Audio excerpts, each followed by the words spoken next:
प्रिय दर्शकों नमस्कार। आइए सुनते हैं आज का मुख्य समाचार। सेल आरएसपी के इस्पात जनरल अस्पताल में नाजुक विद्युत दग्ध केस का सफलतापूर्वक इलाज। निदेशक प्रभारी द्वारा नर्सों और पैरामेडिक्स की टीम सम्मानित। राउरकेला क्लब में एक बहुउद्देशीय अत्याधुनिक ऑडिटोरियम स्पेक्ट्रम का उद्घाटन। और आज़ादी का अमृत महोत्सव की कड़ी में आज के व्यक्तित्व हैं श्री गणकवि वैष्णव पाड़ी। अब समाचार विस्तार से। सेल राउरकेला इस्पात संयंत्र आरएसपी के प्रभारी निदेशक श्री अतनु भौमिक ने आरएसपी के इस्पात जनरल अस्पताल आईजीएच की बर्न यूनिट की नर्सों और ड्रेसरों की एक टीम को एक ऐसे व्यक्ति को नया जीवन देने में उनकी सराहनीय सेवा के लिए सम्मानित किया। नाजुक विद्युत फ्लैश दग्ध चोटें लगी थी। 10 मई को आईजीएच के नए सम्मेलन कक्ष में आयोजित कार्यक्रम में कार्यपालक निदेशक चिकित्सा एवं स्वास्थ्य सेवाएं डॉक्टर बी के होता, मुख्य चिकित्सा अधिकारी, अन्य वरिष्ठ डॉक्टरों, नर्सों, पैरामेडिक्स और आईजीएच के कर्मचारियों ने भाग लिया। महाप्रबंधक कार्मिक डब्ल्यूसीटी एवं एमजीए श्री जीआर दास ने समारोह का संचालन किया। निदेशक प्रभारी ने टीम को उनकी प्रतिबद्धता और समर्पण के लिए बधाई दी और सभी से आईजीएच में गुणवत्ता युक्त स्वास्थ्य सेवा को मजबूत करने के लिए इनका अनुकरण करने का आग्रह किया। विशेषतः मैसर्स सीमेंस के कर्मचारी 23 वर्षीय श्री उमेश महतो आरएसपी के विद्युत वितरण विभाग में काम करते हुए बिजली से जल गया था। उनका चेहरा, गर्दन, छाती, पेट, पेरिनेम, ऊपरी और निचला अंग बुरी तरह से घायल हो चुका था। ऐसी हालत में उसे 1 दिसंबर को अस्पताल लाया गया। जली हुई पपड़ी सामान त्वचा को क्रमिक रूप से निकाला गया। घाव के स्वास्थ्य स्थिति में पाए जाने के बाद चेहरे और शरीर में आए विकार को सुधारने के लिए अप्रैल के महीने में सलाहकार डॉक्टर गिरिजा शंकर साहू, सहायक मुख्य चिकित्सा अधिकारी डॉक्टर सीमा लखरा और उप मुख्य चिकित्सा अधिकारी डॉक्टर मनोरंजन सामंतराय के नेतृत्व वाली एनेस्थीसिया टीम के सहयोग से प्लास्टिक सर्जरी का कार्य सफलतापूर्वक किया गया, जिसमें स्प्लिट थिकनेस स्किन ग्राफ्टिंग शामिल थी।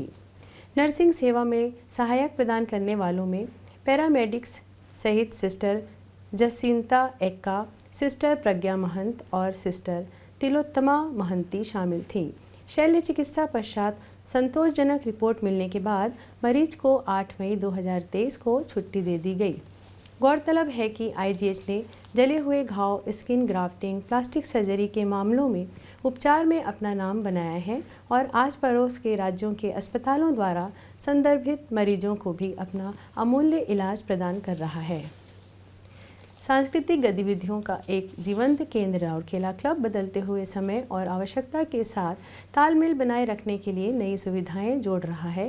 राउरकेला इस्पात संयंत्र आरएसपी के निदेशक प्रभारी श्री अतनु भौमिक ने 9 मई 2023 को क्लब परिसर में एक नए अत्याधुनिक ऑडिटोरियम स्पेक्ट्रम का उद्घाटन किया। इस अवसर पर कार्यपालक निदेशक वर्ग श्री एसआर सूर्यवंशी, कार्यपालक निदेशक कार्मिक एवं प्रशासन श्री पीके सतपति, कार्यपालक निदेशक परियोजनाएं श्री पीके साहू, कार्यपालक निदेशक सामग्री प्रबंधन श्री सोमनाथ त्रिपाठी, कार्यपालक निदेशक चिकित्सा एवं स्वास्थ्य सेवाएं डॉक्टर बीके होता, मुख्य महाप्रबंधक प्रभारी खान श्री पीके रथ, मुख्य महाप्रबंधक प्रभारी वित्त एवं लेखा श्री एके बहोरिया, संयंत्र के अन्य वरिष्ठ अधिकारी, राउरकेला क्लब प्रबंधन समिति के सदस्य और क्लब के सदस्यगण उपस्थित थे।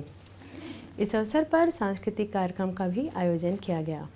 उल्लेखनीय है कि क्लब के पुराने मुख्य हॉल को केंद्रीकृत वातानुकूलित सुंदर लाइटिंग, ध्वनि प्रबंधन प्रणाली और आधुनिक साउंड सिस्टम के साथ एक आकर्षक ऑडिटोरियम में तब्दील किया गया है। लगभग 150 व्यक्तियों के बैठने की क्षमता के साथ स्पेक्ट्रम सभागार अब विभिन्न कार्यक्रमों जैसे कि संगोष्ठी, सम्मेलन और संगीत एवं सांस्कृतिक कार्यक्रमों के आयोजन की मेजबानी कर रहा है। अपने नए अवतार के साथ सभागार निश्चित रूप से इस्पात शहर के जीवंत सामाजिक सांस्कृतिक परिदृश्य में एक नया अध्याय जोड़ेगा। नगर इंजीनियरिंग सिविल विभाग पूरे कार्य का निष्पादन एजेंसी कर रहा है। आज़ादी का अमृत महोत्सव समारोह के तहत सेल राउरकेला इस्पात संयंत्र ओडिशा के कुछ प्रसिद्ध व्यक्तियों पर समाचारों की एक कड़ी प्रस्तुत कर रहा है। आज के व्यक्तित्व हैं श्री गणकवि वैष्णव पाड़ी। आज हम गण कवि वैष्णव पाड़ी को उनकी पुण्यतिथि पर याद कर रहे हैं। कटक जिले के महांगा चकपड़ा गांव में 26 अक्टूबर 1882 को जन्मे गण कवि वैष्णव पाड़ी लोकगीतों और संगीत, नाट्य, ओपेरा के विपुल संगीतकार थे। इसलिए वे लोकप्रिय रूप से गण कवि यानी जनता के कवि के रूप में जाने जाते थे। उन्होंने ओडिशा की जन संस्कृति को जो उपहार दिया है वह अमूल्य और वास्तव में अमर है। उन्होंने 121 से अधिक गीत, नाट्य, भजन और जड़ान लिखे हैं। जिसके अलावा उन्होंने 20 कॉमेडी फारसी लिखी है। उन्हें उपयुक्त रूप से ओडिशा का शेक्सपियर कहा जाता है। उनकी कर्णबद्ध, भीष्म शरसज्जा और कीर्ति बीर्ज संहार, लक्ष्मण शक्ति भेद, गीति नाट्य बहुत लोकप्रिय है। उन्होंने 10 मई 1956 को अंतिम सांस ली। इसी के साथ ही आज के हिंदी समाचार यहीं समाप्त होते हैं। नमस्कार।